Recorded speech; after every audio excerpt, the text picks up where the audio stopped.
Cuando llevamos 2 meses y una semana desde el estallido que remeció al país y que destapó la gran desigualdad y el abuso permanente en que vivimos los chilenos y las chilenas, muy poco ha cambiado. Y en el caso de las pensiones, un tema que ocupa a la gran mayoría del país, todo apunta a que quieren mantener a como dé lugar este negocio privado de las AFP. Instituciones responsables de generar el enorme traspaso de los ahorros previsionales de los trabajadores al reducido oligopolio que controla prácticamente todo el país.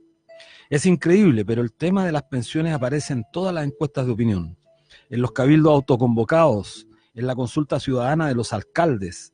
Aparece siempre como el tema más urgente, la demanda más sentida por la gran mayoría de los habitantes de nuestro territorio. Es la prioridad para millones de compatriotas que viven con pensiones miserables, que les obliga a trabajar prácticamente hasta la muerte a muchas personas. En esta semana han salido por todos los medios a intentar mostrar las bondades del sistema, todos los defensores de las AFP. Por distintos medios han intentado hacernos creer que la alta rentabilidad de los multifondos durante el presente año explica la importancia de seguir manteniendo este sistema privado. No dicen que en realidad son por razones fortuitas y que son nada más que un veranito de San Juan, pues en realidad la tendencia de las rentabilidades de los fondos y de los multifondos tiende a ir decreciendo con el correr de los años. Una razón muy fundamental explica esto. Las economías a nivel mundial están creciendo muy lentamente. Se dice que América Latina el próximo año crecerá alrededor del 0,1%, razón más que suficiente para pensar que las pensiones, que los fondos de pensión en realidad seguirán decreciendo en rentabilidad y por esa vía también impactando en las futuras pensiones. Por otro lado, las últimas declaraciones en el contexto de lo nacional, emitidas por el presidente Sebastián Piñera en el extranjero, donde niega las graves violaciones a los derechos humanos cometidos por carabineros, habla de la insanidad de un gobierno que da rienda suelta a la represión, no sanciona los abusos y luego intenta negar a nivel internacional los hechos que han sido difundidos y demostrados a través de miles de imágenes que dan cuenta de la brutal represión del régimen de Sebastián Piñera. ¿Cómo negar las y los jóvenes cegados por los balines disparados por carabineros o el joven arrollado intencionalmente por un carro de carabineros? Hoy hay muchos videos que son falsos, que son filmados fuera de Chile o que son tergiversados. Estas fueron las palabras donde Piñera hacía referencia a registros audiovisuales sobre violaciones a los derechos humanos. Se dice que estas declaraciones no han caído bien incluso en sus propios adeptos, en sus propios partidarios. Varios de ellos creen que Piñera ya no debería realizar apariciones públicas, única forma de que crezca la adhesión para terminar declarándolo interdicto para dirigir el país. Por otro lado, esta semana acudimos a la Corte de Apelaciones de San Miguel, en el momento en que se dio la libertad al profesor Roberto Campos, detenido en extremas condiciones de seguridad durante 54 días. Esta situación es la que indigna al país, ver cómo la justicia es capaz de aplicar sanciones absolutamente extremas a personas dependiendo de su raigambre social. ¿Qué significa esto? ¿Y qué es lo que genera tanta irritación en la gran mayoría de los ciudadanos comunes y corrientes? Observar cómo hay un tratamiento de la norma, de la ley, para aquellos delincuentes de cuello y corbata, y cómo la justicia se ensaña con un profesor que, si bien es cierto cometió una falta, el estar privado de libertad por 54 días muestra y demuestra lo absoluto discriminatorio que es la actual normativa de nuestro país. En estos días hemos conocido el incendio ocurrido en Valparaíso, más de 250 viviendas afectadas, y llamamos a los auditores de este importante medio a solidarizar. Se necesita mucha solidaridad. Valparaíso ya nos tiene habituados a distintas tragedias, muchas de ellas provocadas por la naturaleza, pero también hay que decirlo, hoy día se habla de cierta intencionalidad. Parece ser que hay muchos interesados ya en generar una suerte de descrédito al actual municipio, al actual alcalde, y los datos apuntan a que efectivamente quienes han provocado este tremendo incendio, esta tragedia que afecta a compatriotas nuestros, no reparan absolutamente en ningún aspecto para lograr sus fines absolutamente espurios, condenables, y por lo tanto llamamos desde aquí a la solidaridad con nuestros compatriotas, nuestros amigos, nuestros compañeros de la importante ciudad de Valparaíso. Bueno, estamos llegando a fin de año, un año extremadamente intenso, casi 70 días de movilizaciones intensas en el país que dan cuenta de que Chile, bueno, despertó, pero Chile también necesita respuestas concretas. Bueno, estamos en la radio Universidad de Chile, la radio en el 102.5 FM, la radio que piensa, en el programa Debate Social. Estamos con nuestra querida amiga Miriam Campuzano, que nos acompaña, dirigente del comercio, bueno, y que siempre ha sido una colaboradora nuestra. ¿Cómo estás, Miriam? Hola, muy buenas tardes a todas, a todos que no nos honran con su sintonía. Referente a lo que tú planteabas, Luis, decir que sí, pues el presidente que tiene Chile hoy en día, que tenemos los y la chilena, se caracteriza por cada desafortunada opinión o comentario que hace. Y referente a lo de Valparaíso, es vergonzoso que un presidente de una nación diga o sugiera que la gente vive allí porque tiene una mala educación de vivir en los cerros. Yo no sé si pudiste ver las noticias, pero creo que fueron elocuentes y la respuesta que le dio el alcalde de Valparaíso de decir que cada persona vive donde puede, no Así donde es, quiere. Ojalá podamos vivir donde queremos, todos estaríamos de vecinos de él. Y es tan elocuente que vemos al alcalde de Valparaíso, y un saludo a toda esa gente guerrera de Valparaíso que está dando la lucha, a la gente de la primera línea, que fueron a ayudar y que dejaron la lucha por prevalecer la ayuda. Y vemos también cómo el alcalde está en terreno, mientras que el presidente tiene que salir por las puertas de atrás, huyendo de esa región donde obviamente nadie lo quiere. Bueno, estamos viendo una situación compleja, un presidente que cada vez gobierna menos, un país que se ha polarizado de manera extrema, de manera nunca antes imaginable por parte de los chilenos, de las chilenas. Y bueno, es la situación de nuestro país que nos tiene absolutamente compungidos, complicados, incluso muchas veces sin saber qué es lo que va a ocurrir. Pero tenemos confianza también en que nuestro país tenga la suficiente altura, la suficiente estatura, para que de conjunto seamos capaces de avanzar en mejorar las condiciones de nuestros compatriotas, en hacer posible que Chile vuelva a reencontrarse, pero reencontrarse sobre la más absoluta justicia. Creo que eso es lo que pide y demanda la ciudadanía. No en vano, más de 220 personas sufrieron las consecuencias de balines en sus ojos, no en vano más de 2.000 personas han sido detenidas, han sido ultrajadas, violentadas, torturadas, lo que es absolutamente una desproporción. Estamos frente a un régimen absolutamente demencial. Yo creo que eso es lo importante. Bueno, vamos a tener a una gran invitada hoy día a discutir de varios temas. Sí. Voy a presentarla. Tenemos invitada a nuestra querida compañera amiga Ana María Gasmuri, actriz de reconocida trayectoria en televisión y cine.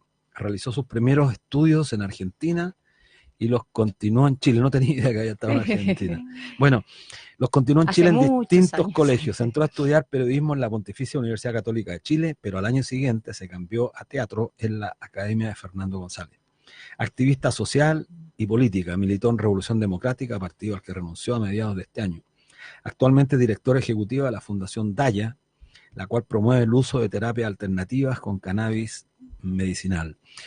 Y bueno, nos parece, yo quiero tomarme la pequeña licencia de decir algunas cosas respecto de Ana María Gasmuri, a quien conocí personalmente hace un par de años, menos incluso, pero siempre he tenido profunda admiración por ella cuando era actriz, pero sobre todo tengo una profunda admiración por su consecuencia, su compromiso con la lucha social, que es importante. Uno no siempre piensa que los actores son parte de lo que algunos denominan la farándula, terminan muchas veces siendo seducidos por las luces de la televisión, del cine, y sin embargo, Ana María Gasmuri ha jugado un rol importante en la defensa de derechos fundamentales de las personas, tanto en distintos frente, y creo que eso la enaltece a ella, no solamente como actriz, como persona. Yo siento una profunda admiración, Ana María Ganmuri, por la lucha que has dado. Sé que en el tema de la cannabis medicinal has sufrido los embates de muchas personas injustamente. Es un tema que queremos conversar para desmistificar todos esos sofismas que se construyen sobre la medicina natural, para usar un término. Yo no soy especialista en el tema, pero tengo mi madre que tiene 86 años y toma aguas de, bueno, como lo dice, de cannabis, de marihuana. Claro. Y ella siente que está muy sana, no sé, pero bueno, lo vamos a discutir contigo, así que muy bienvenida. Muchas gracias, querido Luis, por tu presentación, por tu saludo. Sí, nos conocemos ya algunos años, nos hemos topado, nos topamos en las calles frecuentemente, en las marchas, ahí nos hemos conocido, hemos tenido la posibilidad. Y sí, efectivamente, yo creo que parte de lo que a mí me mueve, me moviliza y me hace levantarme todas las mañanas a pesar de dificultades, a pesar de este Chile difícil que tenemos, este Chile tan injusto, es la convicción de que cada uno de su pequeño frente puede aportar en la construcción de una sociedad más amable, más empática, más igualitaria, que hoy día, bueno, vemos que esta necesidad que uno venía hablando, compartiendo, comentando, explotó. Sí. Y este país injusto que tenemos, desigual, inequitativo, abusador, no dio más. Y yo creo que estamos en un momento en que todas estas luchas sociales se encuentran, se dan la mano, porque finalmente lo que estamos buscando es el buen vivir.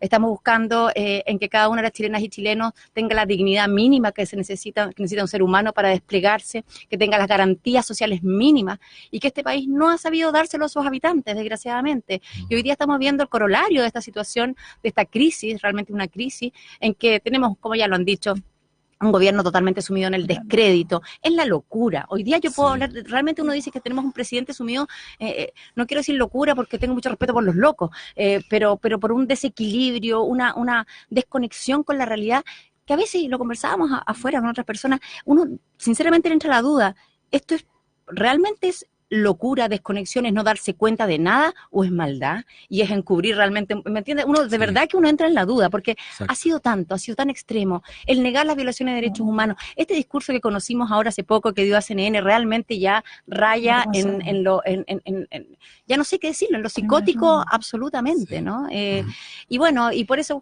yo agradezco esta oportunidad, Luis, querido Luis, de estar conversando con ustedes, con los dos, por supuesto, porque estas son las conversaciones necesarias en el Chile. No, por supuesto. Sí. Yo creo que haría una primera pregunta antes de pasarte, Miriam, la palabra, que me parece que es importante que tú también. ¿Cómo llegaste? ¿Cómo se puede transitar? Porque es re bueno que la gente también conozca lo que es la vida de una persona. Sí. Las personas a veces, como las ve uno en la televisión, en el cine, piensan que son personas inalcanzables, pero son personas también sencillas, personas de carne y hueso que sufren, que gozan, que se ríen, que lloran. ¿Cómo fue el tránsito de la pantalla, que fuiste muy famosa, me acuerdo, hace 20 o 30 años atrás, 20 años, de la pantalla comencé hace 30, al activismo social y político? ¿Cómo fue ese tránsito? Bueno, de alguna manera para mí el hecho de trabajar en televisión y eventualmente transformarme en una persona famosa, entre comillas, fue algo que me ocurrió, no fue algo que buscara, fue una circunstancia más en mi vida. Entonces, de alguna manera eso no modificó ni mi esencia, ni quién soy, ni mis valores, ni mis creencias. Y siempre lo entendí como un oficio más, igual que ser gaffiter, igual que ser dentista, igual que ser cualquier oficio. Y que toda esta parafernalia que se arma en torno, la verdad que siempre la encontré bastante absurda, pero rápidamente encontré que ese capital de imagen, aunque sea por esta digamos, tan poco consistente, el que uno salga en una teleserie y te haga famoso por algo así, yo no le atribuyo un gran valor, pero rápidamente me pasó que me di cuenta que ese estar en la luz pública, cuando uno lo utiliza positivamente por las causas que considera importantes, digamos, sí puede ser un aporte para la construcción de la sociedad con la que uno sueña. Y eso me pasó siendo muy joven. Después de mi primera teleserie me tocó enfrentar la franja, o sea, el plebiscito, y fui parte de la campaña de la franja del no. Y en ese momento dije, bueno, para algo que me sirva esta pequeña fama por esta teleserie que hice, que me hizo conocida a nivel nacional, para salir a mostrar la voz. Y creo que en ese momento tuvo un impacto, porque justamente lo que tú decías, sobre todo en ese momento, las personas no esperaban que los actores, las actrices estuviéramos involucrados en procesos políticos, que tuviéramos opinión política siquiera. Estaba todo muy silenciado, estábamos nosotros muy constreñidos en nuestras fuentes de trabajo. Yo trabajaba en Televisión Nacional y esto por supuesto que me costó el puesto, o sea, me echaron de Televisión Nacional.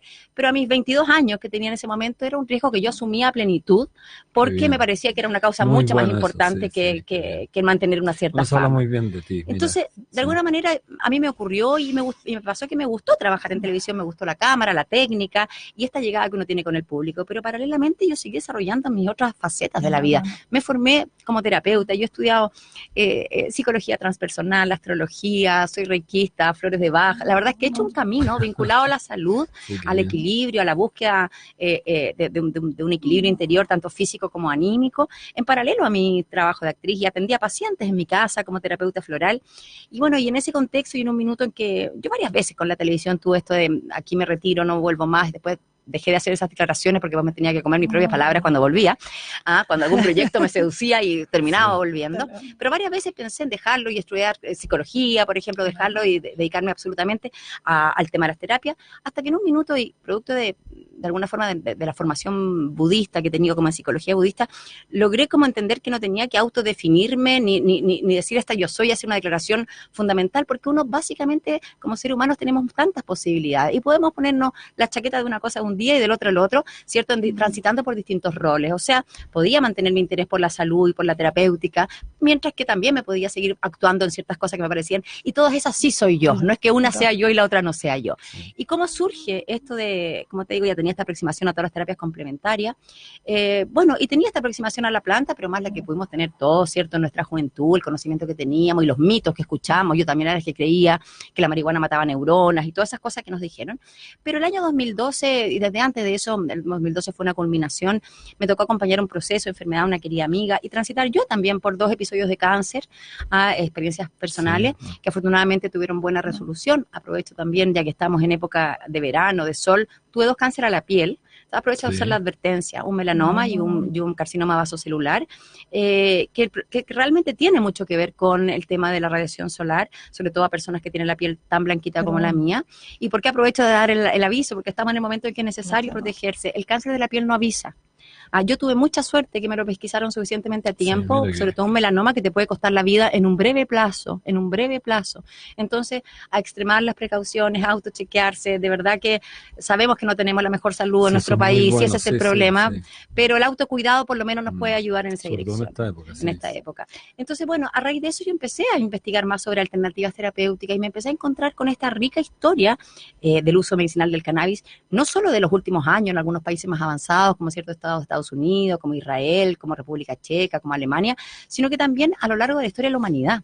Y aquí nos encontramos con que tenemos vestigios y documentos y papeles, ¿cierto?, que así lo testifican, desde hace más de 7.000 años del uso medicinal de esta planta. ¿Por qué parto por ahí?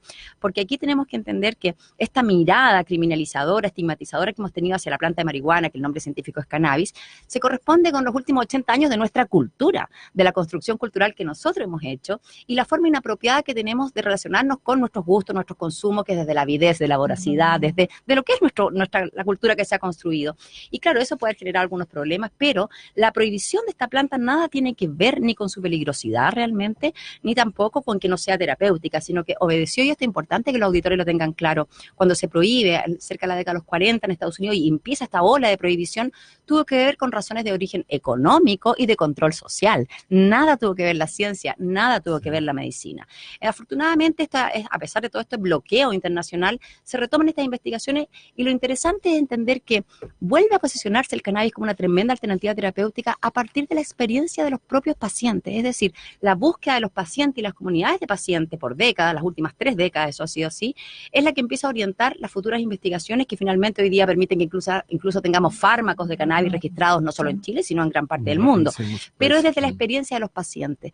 ¿Y cómo es esta experiencia de los pacientes? Bueno, desde el cultivo en las casas, desde el cultivo doméstico, así surge la experiencia de los pacientes. Entonces, frente a esta realidad, frente a poder constatar empíricamente, además de todo el sustento de las investigaciones científicas, que efectivamente aquí tenemos una alternativa terapéutica económica, eficaz y muy segura, es que tomamos la decisión junto a mi marido, a Nicolás, a mi pareja, en llevar adelante y armar esta fundación que abriera paso a esta alternativa terapéutica como una respuesta a la situación crítica de salud que tenemos hoy día las chilenas y chilenos, que no accedemos a todos los tratamientos necesarios, que muchas veces los pacientes terminan encontrándose con un portazo de váyase a la casa, no podemos hacer nada más por usted, una bolsa de opioides y sería como la solución y no hay mucho más.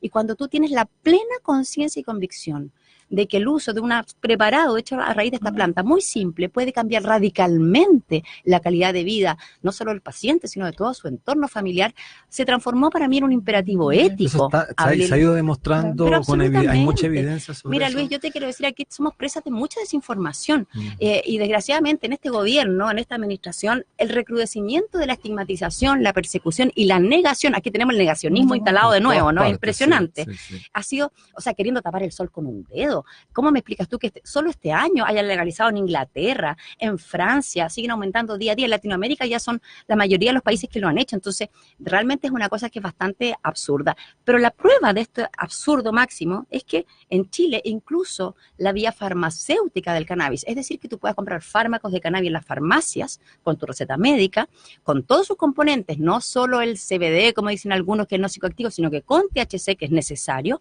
es legal en Chile desde el 2015. Entonces, ¿cómo es posible que todavía tengamos personas que dudan sobre si es medicinal o no el cannabis cuando hay fármacos en la farmacia de grandes cadenas que usted puede ir a comprar con cannabis? Ojo, si es que tiene 590,000 pesos mensuales. Sí.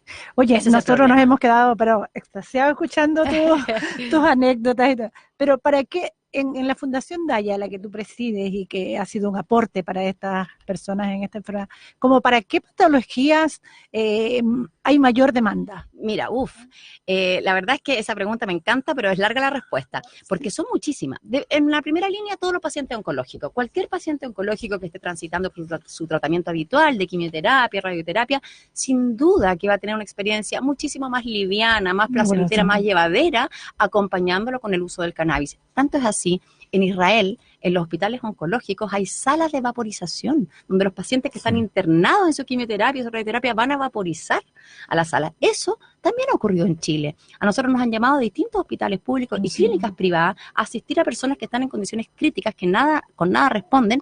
Y hemos, por ejemplo, un menor de edad en un hospital infantil público, 15 días vaporizándose hasta que falleció. Era una medida extrema hasta último minuto. Eso está pasando también en Chile. Entonces, cáncer, todos los cánceres. O sea, alivia. O sea, la persona que falleció con la mejor calidad de vida. Ese es el punto, ese es el foco. Aquí nosotros no estamos diciendo que cure, que sane, estamos apuntando a la calidad de vida. Si un paciente con quimioterapia, tú ya logras disminuirle las náuseas, logras disminuirle los dolores, ¿cierto? El mismo tratamiento genera dolores y el cáncer genera dolores. Logra mejorar su apetito, mejorar su sueño y su ánimo. Sin duda que tienes un paciente en mucho mejores condiciones. Y eso me ha pasado, y eso es particularmente sensible con la comunidad pediátrica. A veces ocurre que los niños muy pequeñitos con leucemia, por ejemplo, o con un glioblastoma, son tan sensibles que no toleran la quimioterapia. Les hacen una sesión de quimioterapia y se vienen abajo, bajan 10 kilos, no pueden nada más. Mientras que si lo acompañas con este uso terapéutico, que es muy sutil, pueden tolerar el tratamiento. Entonces el área oncológica es una tremenda área para todas las edades y eso lo vivimos día a día. Poder tener el cuidado paliativo desde el final de la vida incorporado el uso de cannabis, sin duda que va a aportar a la calidad de vida de ese enfermo y de toda su familia, que además es impresionante las anécdotas y las experiencias que nos llegan. Se genera una especie de apertura espiritual también, en que se pueden amigar con la idea del proceso que están enfrentando. Las personas cierran conversaciones pendientes, cierran círculos, les asiste una cierta lucidez espiritual de alguna forma para enfrentar ese proceso. Y eso deja a la familia muy en calma, muy en paz. Siempre yo pongo la ejemplificación de eso, que nos pasa frecuentemente cuando fallece un paciente, inmediatamente el mismo día, al día siguiente, nos llega un mail de la familia agradeciendo todo lo que significó el cannabis. Entonces, con lo duro que es el momento de la partida de un ser querido, que te tomes la molestia de hacer esto es porque efectivamente fue importante, ayudó. Esa es un área. Después está el área de dolor crónico. En Chile tenemos una crisis de dolor crónico. Los mayores de edad, el porcentaje, cerca del 40% tienen algún tipo de dolor crónico, es bien impresionante. Y ahí el cannabis es una tremenda ayuda, sobre todo para aquellos pacientes que son intolerables a la morfina, por ejemplo, a usar tanto tramadol con todos los derivados, ¿cierto?, de la morfina, todos los opiáceos, con sus efectos secundarios, que pierden eficacia, que producen constipación, que producen una sensación de pesadilla, mucho malestar para muchos pacientes, y encuentran entonces en el cannabis un alivio real. Fibromialgia, el mejor tratamiento encontrado para la fibromialgia. De hecho, ahora que hablaste de los niños, recordé esta declaración de inocencia del papá, que estaba siendo criminalizado por cultivar para su niño con autismo. Bueno, esto fue esta semana en Santa Cruz. Fue increíble. Viajamos el domingo porque el juicio comenzaba el lunes.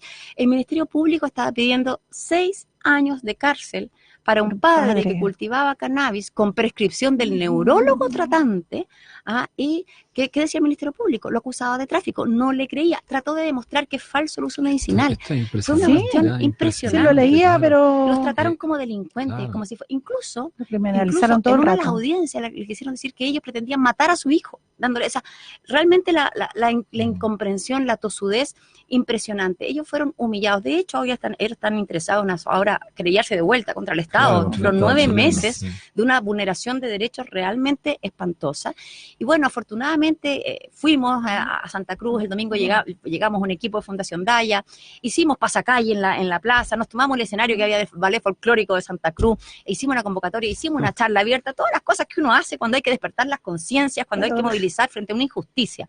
Los medios entonces prendieron, nos acompañaron, yo oficié de testigo, igual que uno de nuestros médicos, y tuvimos un fallo unánime absolutorio. Y aquí lo que dijo el tribunal, los 3 jueces, lo mismo, que aquí no se acredita ninguna conducta de tráfico, que es lo que la ley penaliza, y esto claramente estaba acreditado como un uso personal medicinal, y por otro lado dicen que no le corresponderá al tribunal evaluar cuán efectivo o no es el tratamiento. Sí, por supuesto, obvio. No es función de ellos evaluar la efectividad de un tratamiento, médicos, claro. Pero sí quedó claramente establecido que cuando es un uso personal, particularmente para un tratamiento médico, no estamos frente a una figura penal. Pero esto no es solo un caso aislado, tal como lo dijo Rodrigo, hay muchos como pero ellos. No hay una contradicción en la norma, porque la norma permite el uso de la o sea, con prescripción médica se puede. Sí, se puede. La ley 20.000. Pero también sanciona a aquellos médicos que no sean suficientemente rigurosos. No, a ver, que sí sanciona, que hay un artículo que dice se sancionará al médico cirujano, al cirujano dentista o el médico o el veterinario que prescriba sin la debida necesidad. Pero es un juicio bastante subjetivo. Claro, pero eso quiere decir que la ley que dice, vamos a perseguir al médico que, por ejemplo, en el fondo venda una receta. En el fondo quiere decir eso,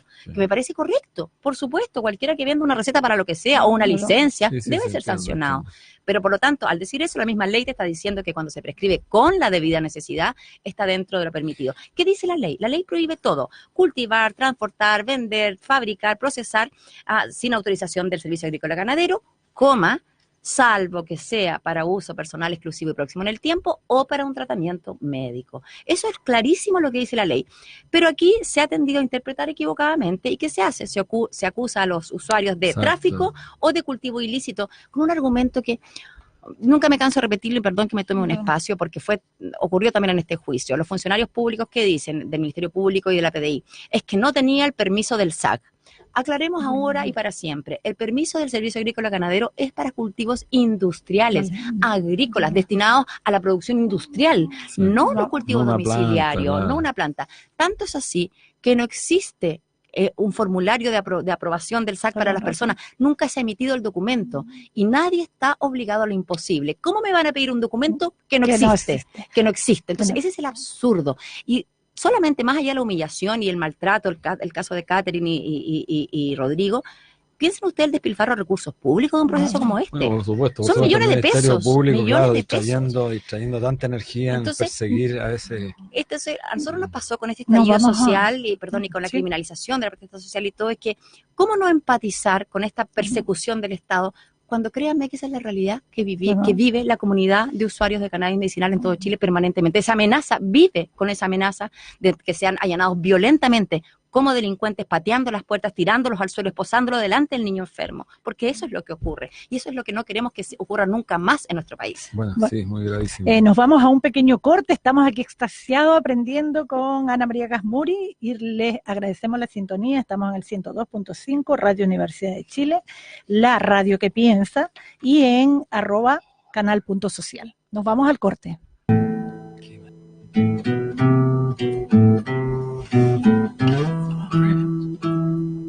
Estamos de vuelta con la gran activista social, la actriz Ana María Gasmuri.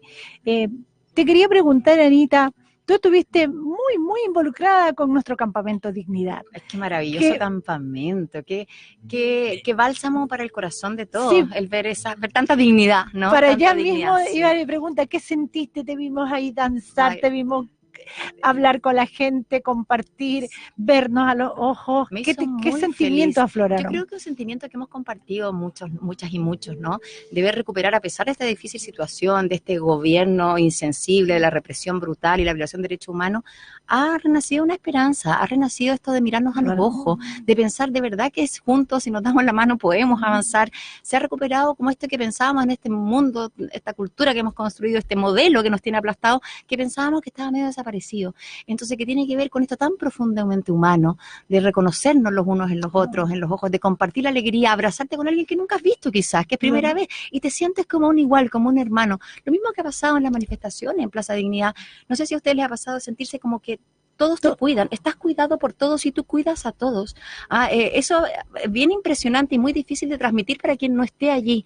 El clima absolutamente, a pesar de que se suele, ¿cierto?, mostrar la violencia, el vandalismo, los saqueos, la verdad de lo que ocurre ahí, del ánimo que ocurre ahí, de cómo todos estamos manifestándonos, cuidándonos los unos a los otros, reconociéndonos como hermanos frente a un Estado opresor, eso también ha sido hermoso y nos ha llenado de esperanza dentro de este difícil contexto en que nos encontramos. Así es, bueno, un Estado opresor, lo dices muy bien. Creo que hoy más que nunca se requiere de avanzar en mirarse, como dices tú, a los ojos, tomarnos las manos, empezar a reconstruir la confianza entre nosotros, porque ¿cuál es uno de los elementos, factores que juegan justamente en contra de la posibilidad de hacer transformación importante? La desconfianza. Absolutamente. Desconfianza que se explica y se justifica por la, yo diría, permanente transgresión a los compromisos que la clase o la casta política de esta había adquirido y que finalmente terminó osnubilándose, siendo una suerte de casta privilegiada y que no escucha a la gente. Hoy día te comentaba en el paréntesis del programa que tuvimos una reunión con los partidos políticos y le planteamos esto: no escuchan a la gente, los partidos están absolutamente desvinculados de la realidad, no escuchan, no vienen a conversar con la gente porque no pueden, entre otras cosas, porque la gente no les cree. Y qué importancia tiene lo que tú señalas en orden a que te genera alicientes morales, que una persona sin que la conozcas te salude, te abrace, te demuestre su cariño, porque creo que eso es lo que estamos empezando a reconstruir en Chile, pero y eso tiene que ver con reconstruir lo pequeño. Sí, yo creo que eso quería preguntarte. Estamos enfrentados a un plebiscito, ya termina el año, estamos terminando el año esta semana. Intenso. Pero, claro, muy intenso, pero se nos viene abril, y abril se viene inmediatamente, porque las vacaciones... A la vuelta de la esquina. A la vuelta de la esquina. Sí. ¿Qué has pensado tú del plebiscito? Bueno, por supuesto que evidentemente que no se ha dado esto en las condiciones que nos hubiera gustado, este acuerdo por la paz, en fin, todas estas cosas, esta cocina que se ha hecho finalmente a espaldas de los ciudadanos, pero tampoco me confundo ni me pierdo. Acá igual tenemos una oportunidad, lamentamos que nos hayan robado el nombre Asamblea Constituyente, que no hayan puesto, porque esa es la demanda social, Asamblea Constituyente, pero en fin, matices más, matices menos, yo pienso que no podemos restarnos de este plebiscito, al contrario, tenemos que este tiempo que queda disputar para que los mecanismos, digamos, logran incorporar las cosas básicas, sustantivas, para que esta sea realmente algo que sea representativo, que tengamos cabida a todos, la paridad, por supuesto, ¿cierto? Las cuotas de los pueblos indígenas. Bueno, yo veo que el tema de los menores de edad va a estar bastante más complejo. Va a ser una disputa muy fuerte. Una disputa fuerte, pero los independientes, los independientes es fundamental. No podemos pretender reproducir con el mismo sistema ni con la misma estructura de los partidos, porque finalmente tendríamos que tener el amparo de ellos para, o sea, reproducimos exactamente lo mismo, y eso es de lo que queremos liberarnos hoy día. Eso es inaceptable. Sí. Entonces pienso que el tiempo que nos queda acá en adelante tenemos que abocarnos a disputar esto, pero con el claro llamado de que sí vamos a participar en este plebiscito. No vamos a dejarle la cancha abierta a la derecha, que ya está organizándose, que ya está con la campaña del terror, pero realmente como que retrocedemos 30 años en el tiempo, una cosa que es una locura. Es volver a situarnos en el año 88. Sí, totalmente. Entonces, sin olvidar todo lo que tenemos que trabajar de aquí a que aquello ocurra, para que realmente sea un evento que nos represente, que nos sintamos todos tranquilos, sin duda que a pesar de eso sí vamos a participar y llamar en ese plebiscito, porque tenemos que ganarlo por paliza, como tiene que ser, y necesitamos, y ahí de nuevo la paridad fundamental.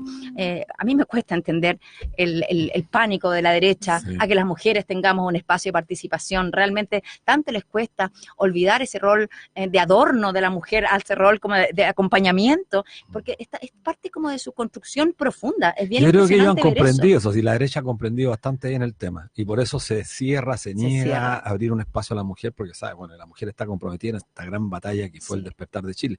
Pero además... Y porque no nos olvidemos también, perdona Luis, solo porque finalmente la construcción de este modelo, obviamente ha contado con la complicidad de mujeres, pero ha sido sostenida básicamente por una mirada masculina, incluso con mujeres ejerciendo roles de poder, pero de manera masculina, con la lógica masculina, ¿no? Entonces... Es lo que cuesta mucho derribar, porque la cultura se penetra de distintas formas y nos nubila también. Creemos que está participando la mujer, pero en realidad el rol que está cumpliendo es el rol determinado por el patriarcado, así de manera brutal. Pero estamos derribando mitos, estamos derribando cultura. Yo creo que eso es lo más importante. Ahora, está la tarea del plebiscito, que en el mes de abril es la primera llegada. Tenemos que ganar, pero como tú dijiste, por paliza.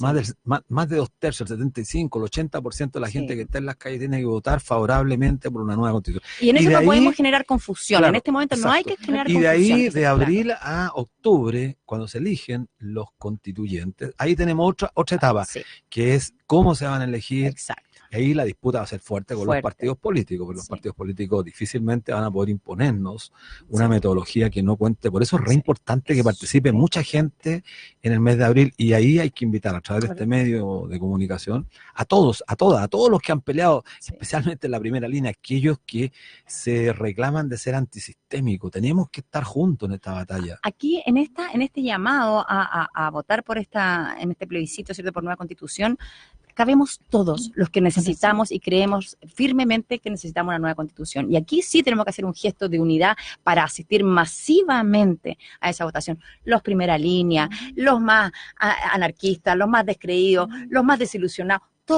todos los que nos hemos sentido afectados por este modelo opresor que hemos tenido, por esta sociedad tan injusta que hemos construido, tenemos que estar presentes y manifestarnos ahí. Y ahí viene otro proceso que más que interesante. ¿Quiénes van a ser las personas que van a participar finalmente para redactar este nuevo acuerdo? ¿Quiénes son los constituyentes? ¿Quiénes son los constituyentes? Y a mí eso me parece súper interesante. Creo que creo que ahí sí es una disputa en la que me gustaría estar. Así como me han ofrecido muchas veces competir por parlamentaria o por municipales, y yo siempre digo, no, mi tarea está por este lado, como una dirigente social, más que queriéndome ir a un cargo de representación. Quizás esto sí lo encuentro porque es acotado, es concreto, tiene que ver con algo súper específico, claro, el país que queremos. El país que queremos. Y cuando hablamos de las principales demandas, la segunda es salud. Cuando hablamos de cannabis medicinal, se inscribe en la salud, que es la segunda demanda hoy día a nivel nacional. Entonces, por supuesto que me parece fundamental.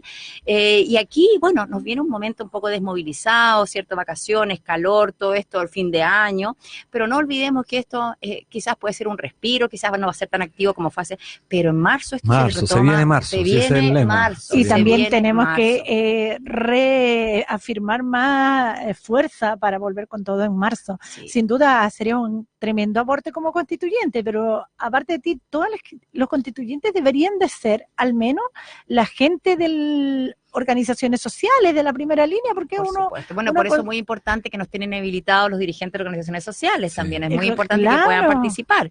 Y como se dice en Plaza Italia, hay que ir con todo, si no, ¿para qué? Absolutamente. Bueno, el plebiscito es un desafío que tenemos por delante, espero que lo ganemos rotundamente, por paliza, como dices tú, porque además es la expresión concreta del Chile que despertó. El Chile que despertó no son el 60 o 70%, son casi el 85% de la población. Quizás la única gente que simpatizaba con la derecha, la que se movilizó en Vitacura, en la dehesa. Hay mucha conciencia de la gente joven. Yo digo del abuso, pero hay otra gente que está cansada de la impunidad con la que han gozado los tipos abusados. Mira, recién nosotros fuimos esta semana. Es que la verdad no tiene ningún valor hoy día. El profesor que tuvo 54 días. Qué despropósito. El padre de familia por una mata de cannabis. Claro, también. Y resulta que los delincuentes de cuello y corbata gozan de una impunidad absoluta. Bueno, pero todas la jerarquía de las instituciones de la Iglesia Católica, evangélica, los altos directores de carabineros, del ejército. Es que, Luis, impunidad es la palabra. Están convencidos de que eso es lo correcto, están convencidos que son de una casta intocable. Yo creo que les asiste verdaderamente esa convicción y encuentran injusto ser perseguidos, porque de verdad no se sienten iguales. Es que aquí también hay que cuestionar cuando dicen, no soy demócrata. A ver, ¿cuán demócrata? ¿Te sientes? No se sienten iguales, se sienten que deben tener privilegios especiales. Es algo que está incluso como muy metido casi en el ADN, como estructural. Aquí la deconstrucción que tenemos que hacer es interior y exterior. Sí, ¿no? estoy totalmente de acuerdo. La palabra creo que es precisa, desconstrucción, porque, bueno, hoy día, como comentaba aquí a los auditores, estuvimos con los partidos políticos y sentí eso.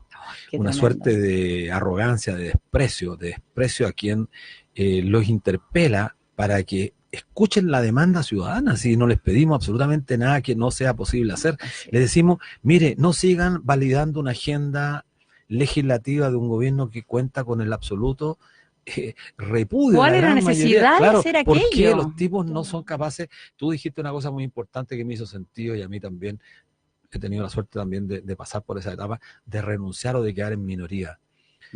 Sí. Es un acto excelso, así, es lo más grande del ser humano. Quedar en minoría por tus principios, por tus valores, o renunciar, o perder algo en tu vida. A mí me tocó ser vicepresidente de la CUT en un momento bien crítico cuando llegaba Ricardo Lagos. Y Ricardo Lagos llevó adelante una reforma laboral, lo comento esto, lo publiqué en esa época, estoy hablando del año 2000, y contó con la aprobación de todo el comité ejecutivo de la CUT, o de gran parte de ellos. Y yo denuncié ese acto y renuncié. Y me parecía absolutamente legítimo hacerlo. Y tú cuando comentaste lo que hiciste el año 88, 89, cuando tuviste que perder el empleo por jugarte la vida por una franja que generaba un tema de principio, además. Porque convicciones entonces, fuertes. Hoy día yo me pregunto por qué esta gente es incapaz de votar contra un régimen que está en absoluta decadencia, pero además contar con millones de personas que te van a aplaudir. No, impresionante Sigue esa desconexión. A favor de es gobierno. que yo siento que de verdad la casta política tiene una desconexión de todos los colores, una desconexión profunda con la realidad. Ustedes mencionaron cuando me presentaron que fui militante de Revolución Democrática, efectivamente, renuncié a mitad de año, con una carta que es pública y que increíble, a la luz de la explosión social, ¿cierto? Yo decía, esta carta la publico de nuevo hoy día y es más válida que nunca, porque justamente habla con eso, la profunda desconexión con las bases, el de verdad querer reproducir, aunque sea inconscientemente, no lo sé, son tan jóvenes todos, yo soy mucho más vieja que todos los que dirigen el partido, pero reproducir estas lógicas en que parece que cuando llegas a la posición de poder se te trastocan absolutamente los valores, la mirada, el foco, y yo tuvo que ver con el tema cannabis medicinal, mi renuncia a la Revolución Democrática, y finalmente la pugna era con escuchar este clamor de las bases totalmente, además que entendían a la Revolución Democrática como un partido que abrazaba una causa como esta, toda vez que Beatriz Sánchez, que fue la candidata presidencial, digamos, estaba totalmente a favor, los parlamentarios enteros votaron, entonces parecía muy absurdo, y aquí fíjate que la pequeña posibilidad de disputar la presidencia del Colmed en un futuro periodo despertó las ansias de un grupo dentro del interior de la Revolución Democrática, en que parecía mejor entonces igual darle la espalda a esta demanda ciudadana que es por acceso al cannabis medicinal mediante el autocultivo, porque podría resultar en este beneficio de obtener la presidencia del Colmed. O sea, así se tejen las cosas y finalmente arman un arco de oposición a este tema en que se alían con la derecha más conservadora, en que se alían con Mañalich para hacer esto. Es que todo con tal de perder sus privilegios. Entonces, realmente, no es que se alíen, que firmen algo, me refiero que se ponen en el lugar en que finalmente son funcionales sus argumentos, digamos, y su persecución que finalmente también llega hacia mi persona. En este momento yo tengo una situación en la cual no me puedo explayar porque está en proceso por una situación de querella del Estado en mi contra, por este tema de cannabis medicinal, fomentado por una denuncia de un integrante de Revolución Democrática. De eso estamos hablando, de esas traiciones estamos hablando. Eso es lo que la gente la tiene. Claro, aburrida. Sí. Y creo que los políticos subestimaron al pueblo porque el pueblo entiende perfectamente todo el enjambre que ellos... Eso sí, díganme que eso no ha sido impresionante. Cuánta lucidez hay en el pueblo chileno, cuánta comprensión, mucho más allá de lo que pensábamos hay. En las noticias, cuando ¿se acuerdan que apenas después del 18 de octubre pasó como una semana en que CNN y Televisión se pusieron un poquito más abiertos y estuvieron un rato mostrando, entrevistaban a muchas personas, y uno se sorprendía la claridad de la señora entrevistada, del joven entrevistado, del obrero entrevistado, brillante, tú decías, pero incluso, déjenme contarle, en esta Cabildo de la Primera Línea que hicimos, Cabildo de la Dignidad, les voy a mandar el video para que lo vean, ahí escuchamos las declaraciones de varios, que por supuesto están con sus rostros cubiertos, porque... Y realmente es una clase de cuáles son todas las deudas pendientes de este país, el problema, y hace una enumeración de la zona de sacrificio, de salud, de ISAPRE, pero realmente de un nivel de información y conocimiento, y termina diciendo, por eso estoy luchando yo aquí, por eso estoy en la primera línea. Eso es lo que no comprenden. Bueno, los políticos tradicionales que han usufructuado durante 30 años, que han recibido una cantidad impresionante de privilegios, no comprenden esto y no están dispuestos a hacer absolutamente ningún gesto en términos términos de cambiar el país. Y eso preocupa, a mí me preocupa mucho porque en realidad lo único que hacen es tensionar mucho más la sociedad. Y por eso creo que es re importante lo que hemos dicho hoy día, jugarnos por una estrategia política. ¿Y cuál es la estrategia política hoy día? Tenemos una fecha, abril de este año. O sea, estamos casi a la vuelta de la esquina, porque se viene febrero, que es un mes prácticamente que hay que reponer fuerzas. Creo que estamos todos muy cansados, muy cansados. Sí. Y creo que tenemos que reponer fuerzas para que el año 2020 sea un año nuestro, un año donde ganemos, porque también, creo que hay que decirlo, necesitamos alicientes morales. Y los alicientes morales se consiguen con alguna conquista. No podemos ser toda la vida derrotados. Absolutamente. Nos derrotaron 17 años, después 30 años de mentiras, y llevamos 38 años, Ana María. Son fundamentales. Es como un poco lo que nos pasó a nosotros esta semana, después de que un año que nos han atacado violentamente, que nos ha atacado, este gobierno nos ha atacado, Fundación Daya particularmente de manera muy agresiva. Un triunfo como un juicio positivo es un aliciente que te da fuerzas para seguir. Entonces creo que es el momento de reponernos, y también, Luis, de pensar que vamos a enfrentar un año complicado en términos económicos, etcétera. Muy complicado, y que eso no se nos cruce ni nos desmotive. Y en el fondo, de aquí yo hacía algo que empecé a posar antes, en volver a mirarnos a los ojos, volver a encontrarnos. Tenemos que empezar a volver a rescatar prácticas comunitarias, a ayudarnos los unos a los otros para soportar este apretón y esta crisis sin desmoralizarnos, y encontrando la riqueza que podemos tener ahí, a estas nuevas oportunidades que nos surgen de tener que organizarnos de otra manera para arreglarnos, porque todos con menos plata, todos más complicados, o practicamos la solidaridad, tendemos puentes y sobrellevamos esta crisis con más alegría y con entusiasmo revolucionario, o se nos puede, o de verdad nos podemos bajonear, y no es la idea. Entonces, yo creo que vamos a vivir un año en que van a renacer las ollas comunes, el cooperativismo, en que va a renacer el cooperativismo, el trueque, en que se va, y ya está funcionando, ya está pasando, el trueque está ocurriendo. Yo creo que esos son mecanismos muy reparadores del alma nacional también, de esta cultura tan individualista, egoísta que hemos tenido por tantos años, volver a reconectarnos con esta alma bonita, generosa, conectada, empática, grupal, comunitaria, que algunos recordamos que nuestra juventud no conoció, y que por Dios que hace falta hoy día reconstituir ese tejido, ¿no? Bueno, habla tan claro nuestra querida amiga Ana María Gasmori, seduce con su palabra. Bueno, esa es la virtud de quien del arte hace también una actividad política muy importante. Te quiero agradecer, Ana María Gasmori. Gracias a ustedes. Nos has motivado mucho y demuestra que, bueno, no te conocíamos tanto, te conocemos mucho más ahora. Eres una gran persona y, bueno, cuenta con nuestro apoyo. Te invitamos también a la gente de Debate Social, al programa nuestro, que este es el último del año. Nos vamos a ver el próximo año, 2020. Yo solo hacer una salvedad, porque cuando estamos hablando de las patologías, como que nos fuimos a otro tema, el área neurológica, me faltó decir que es muy importante. ¿Y por qué lo saco a colación? Porque este niño, por ejemplo, con autismo, corresponde a esa área neurológica. Pacientes con epilepsia refractaria, autismo, Parkinson y Alzheimer. Para cerrar solo eso, y decir, las puertas de Fundación Daya están abiertas para quien lo necesite.